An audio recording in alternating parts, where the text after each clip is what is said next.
When you have a chronic illness, you have to learn a lot of acronyms.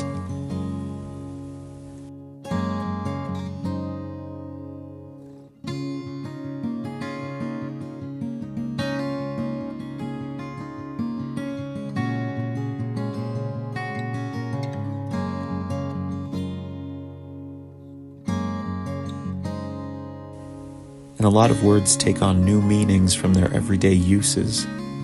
It can feel overwhelming at times. Not just the symptoms, but the worry that you'll have to spend all your time managing the symptoms.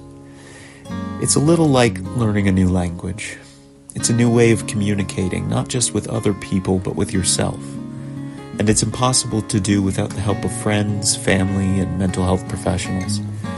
This is the story of my journey, and all the people who helped me along the way. I was first diagnosed at age 15 when my mom noticed me performing strange repeated gestures and rituals, and occasionally spiraling into depression, mania, or anxiety. I'm still in therapy 15 years later, and my mental health journey has always been up and down. I moved away from Boston for college, and I moved back a decade later in the middle of a particularly bad, long, drawn-out spiral. The pandemic had scattered my community, and I needed to be close to family again so they could get me the help that I needed. I spent a few weeks going to this building every day for group therapy. It was hard, but eventually I began to feel a little stabler. Everyone there was so wonderful and helpful. Not just the therapists and psychiatrists, but the other patients who were going through similar struggles. For the first time in a long time, I felt seen. And I felt like I was in a place where we were all learning the same language of mental health, mental illness, and recovery. Then I went to this building for a job interview. And when I got the job, I went back 5 days a week for a year. There were a lot of wonderful coworkers and customers, and I felt like part of a community of people who loved language, literature, and reading as much as I did.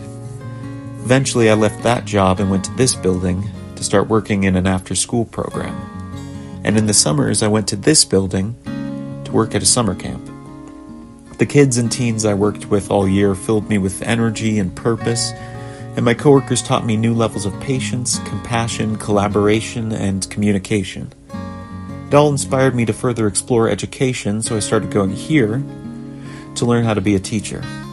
There, I began learning an entirely new language, the language of pedagogy, which meant words around the common purpose of enabling young people to expand their minds. Soon, back in this building, I started going to this room to do my student teaching. I owe so much to my professors and mentors for guiding me through a process that could be, at times, overwhelming. These last few months, while juggling student teaching, master's classes, and working at the after-school program, things have gotten overwhelming at times, and my mental health has definitely been affected. I've been filled with self-doubt and have had surges of anxiety and depression. While working on this project, I began reading a book that I've wanted to read for a long time, The Complications by the writer Emmett Renson. It's a memoir about his own struggles with mental illness. His mental health journey has been far more brutal than mine.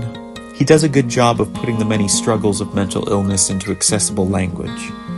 The loneliness, the frequent difficulties finding happiness or forming lasting connections with other people, the difficulty communicating. His book helped put my own experiences in perspective a little, and made me feel a little less isolated in what I'm going through. It gave me more understandable, accessible language for it all. In the really hard times, when I feel hopeless, I like to think of a poem that a teacher of mine introduced me to. It goes like this.